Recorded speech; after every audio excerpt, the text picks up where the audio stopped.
ప్రకృతి ఒడిలో పరమశివుడు కొలువైన అద్భుత క్షేత్రాలు మన దేశంలో ఎన్నో ఉన్నాయి. కానీ 7 నదులు ఒక్కచోట సంగమించి ఆ పరమేశ్వరుడి పాదాలను అభిషేకించే అద్భుతం ఒక్కచోట మాత్రమే కనువిందు చేస్తుంది.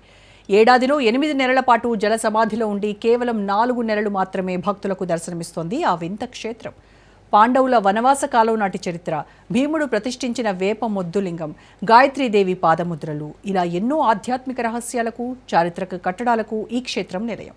ఇంతకీ ఏడాదిలో 8 నెలల పాటు నీటి గర్భంలోనే ఉండి కేవలం 4 నెలలు మాత్రమే భక్తులకు దర్శనమిచ్చే ఆ అద్భుత ఆలయం ఎక్కడుంది? 7 నదుల్లో 6 నదులు ఒకవైపు ప్రవహిస్తుంటే ఒకే ఒక్క నది మాత్రం ఎదురు దిశలో ఎందుకు ప్రవహిస్తోంది? ఈ అద్భుత ఆలయ విశిష్టత, విశేషాలేంటి? అక్షరధామ్ వంటి మహోన్నత కట్టడాలకే స్ఫూర్తినిచ్చిన ఆ వేల సంవత్సరాల నాటి శిల్పకళా వైభవం వెనక ఉన్న రహస్యమేంటి? కర్నూలు జిల్లాలో వింత ఆలయం. 7 నదులు కలిసే అద్భుత ప్రదేశం. బయటపడ్డ సంగమేశ్వర ఆలయం. ఆలయం వెనుకున్న రహస్యమేంటి? ప్రపంచంలో 7 నదులు ఒకే చోట కలిసే అద్భుతమైన ఏకైక ప్రదేశం సంగమేశ్వర క్షేత్రం.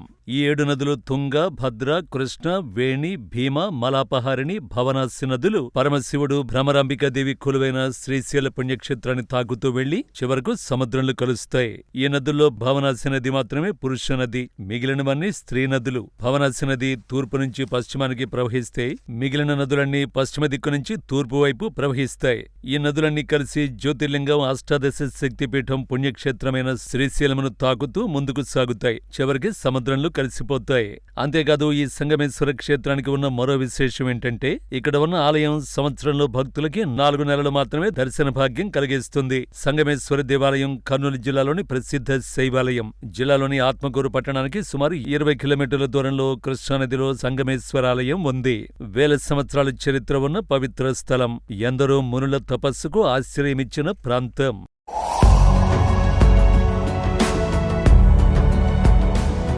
సంగమేశ్వరాలయం గొప్పతనం గురించి ఎంత చెప్పినా తక్కువే. కృష్ణానదికి ఒకవైపున గల తెలంగాణలో సోమేశ్వరం, మరోవైపున గల ఆంధ్రప్రదేశ్లోని సిద్ధేశ్వరంలో ఉన్నాయి. సిద్ధేశ్వరానికి, సంగమేశ్వరానికి మధ్యలో గాయత్రీదేవి పాదముద్రలున్నాయి. విశ్వామిత్ర మహర్షి గాయత్రీదేవి కోసం సుదీర్ఘ తపస్సు చేశాక గోమాత రూపంలో గాయత్రీదేవి ప్రత్యక్షమైంది. ఆ సందర్భంలో రాతిపై గోమాత పాదముద్రలు పడ్డాయి. ఇక ఈ ప్రాంతంలో విశ్వామిత్రుడు తపస్సు చేసిన గుహ ఇప్పటికీ ఉంది.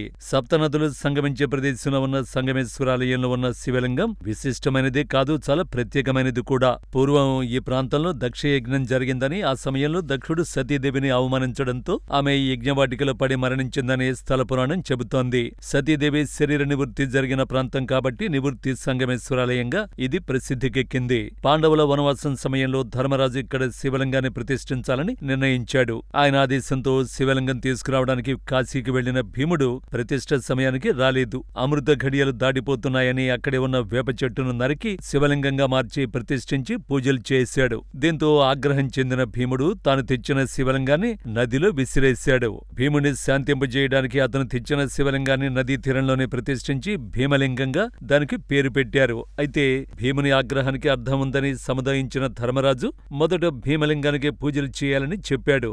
భక్తులు భీమేశ్వరుని దర్శించుకున్న తర్వాతే సంగమేశ్వరుని దర్శించుకోవాలని సూచించినట్లు స్థల పురాణం చెబుతోంది. ఆ శివలింగం ఇప్పటికీ పగిల మండలం బీరవోలు వద్ద ఉంది.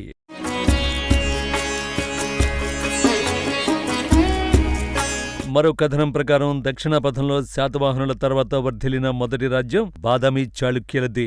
ఈ వంశం నుండే అనేక చాళుక్య రాజ్యాలు ఏర్పడినాయి. కర్ణాటకలో కళ్యాణి, ఆంధ్రప్రదేశ్లో వేంగి, వేములవాడ, యలమంచిలి, ముదిగొండ మొదలుగున్నవి. బాదామి చాళుక్యుల కాలం నాటికి బౌద్ధ, జైన మతాలు విస్తారంగా వ్యాప్తిలో ఉన్నాయి. వీరు మాత్రం వైదిక మతాన్ని అవలంబించారు. వీరి తొలి రాజధాని ఐహోల్లోనూ, తరువాతి కాలం నాటి రాజధాని బాదామిలో ఎన్నో ఆలయాలు, గుహాలయాలను నిర్మించారు.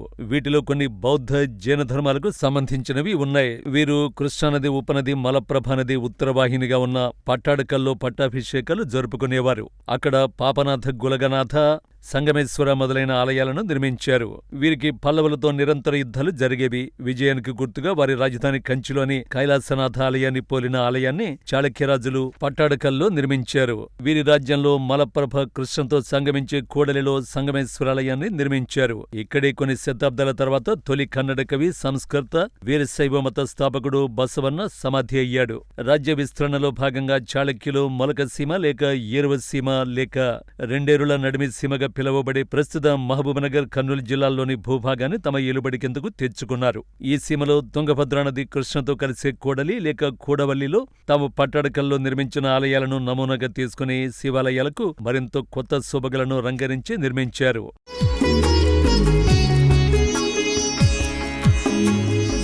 సంగమేశ్వరాలయంలో వేల సంవత్సరాల క్రితం ప్రతిష్ఠించిన వేపలింగం ఇప్పటికీ చెక్కు చెదరలేదు. ఏడాదిలో 8 నెలలు నీటిలో మునిగి ఉన్న శివలింగం రూపంలో మార్పు రాలేదు. ఈ ఆలయం మొదట నది ఒడ్డున ఉండేది. శ్రీశైలం డ్యాం నిర్మాణంతో నీట మునిగింది. డ్యాం నిర్మాణం తర్వాత 23 సంవత్సరాలు నీటిలోనే ఉంది. సంగమేశ్వరాలయం అనేది ఒకటి ఉందనే విషయాన్ని కూడా అప్పట్లో మర్చిపోయారు జనం. అయితే 2003 తర్వాత శ్రీశైలం డ్యాం నీటి మట్టం భారీగా పడిపోయింది. దీంతో ఆలయం నీటి నుంచి బయటపడింది. అప్పటి నుంచి ఆలయంలో పూజలు ప్రారంభమయ్యాయి. ఇప్పటికీ ఏడాదిలో 8 నెలల పాటు అంటే జూలై నుంచి మార్చి ఆరంభం వరకు నీటిలోనే ఉంటుంది సంగమేశ్వరాలయం. సంగమేశ్వరం మునులు తపస్సు చేసిన పవిత్రమైన స్థలం. అగస్త్య మహాముని, విశ్వామిత్రుడు ఇక్కడ తపస్సు చేశారు. స్కంద పురాణంలో సంగమేశ్వరం ప్రాధాన్యత వివరంగా ఉంది. అస్థికలు ఈ నదిలో కలిపిన పితృదేవతలకు పిండతర్పణం చేసిన ముందు 7 జన్మలు, తర్వాత 7 జన్మల్లో పాపాలు హరిస్తాయట. సంగమేశ్వరంలో స్నానం చేసిన వారికి 1000 రెట్ల ఫలం లభిస్తుందట. సర్వ పాపాలు హరిస్తాయట. సంగమేశ్వర క్షేత్రంలో గాయత్రీదేవి పాదముద్రలు మరింతగా భక్తులను ఆకర్షిస్తున్నాయి. గాయత్రీదేవి పాదముద్రల వద్ద సంధ్యావేళ గాయత్రి మంత్రం జపిస్తే సమస్యలు పరిష్కారమవుతాయని వేద పండితులు చెబుతున్నారు. శ్రీశైలం జలాశయంలో నీటిమట్టం తగ్గుముఖం పడుతూ ఉండడంతో ఉపనదుల సంగమేశ్వరాలయం శిఖరం దర్శనమిస్తోంది. శ్రీశైలం జలాశయం ప్రస్తుత నీటిమట్టం 885 అడుగులుండడంతో ఆలయ శిఖరం దర్శనమిస్తోంది. ఆలయం పూర్తిగా బయటపడాలంటే 837 అడుగులకు నీటిమట్టం చేరాలి. ఇంకా సుమారు 48 అడుగుల నీరు తగ్గాలి. ప్రస్తుతం రోజుకు సుమారు 1 అడుగు చొప్పున నీటిమట్టం తగ్గుతోంది. మరికొద్ది రోజుల్లోనే సంగమేశ్వరాలయం బయటపడి భక్తులు సంగమేశ్వరుని దర్శించుకునే భాగ్యం కలుగుతుంది.